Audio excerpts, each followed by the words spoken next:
Hello and welcome to the BSNR portal. Here, I will be telling you how to register as a processor in this BSNR portal.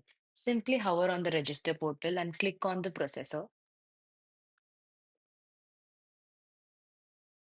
You will be redirected to the page where you have to enter your license number to register. Enter the license number and simply click on validate. The license will be verified by clicking on continue. Now, you will be redirected to the processor registration page where you need to enter the email ID and mobile number. Based on the license number you have entered, towards the right hand side, you will be able to see all the details of yours. That is the license number, firm name, office address, etc. Now, to register, enter the email ID.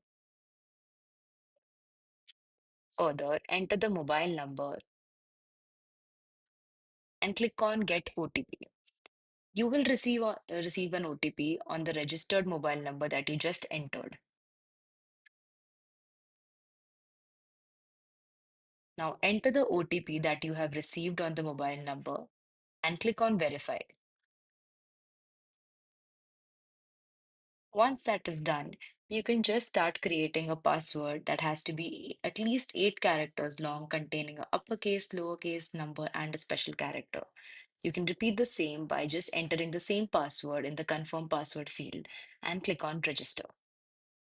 The registration is now successful. Thank you for watching.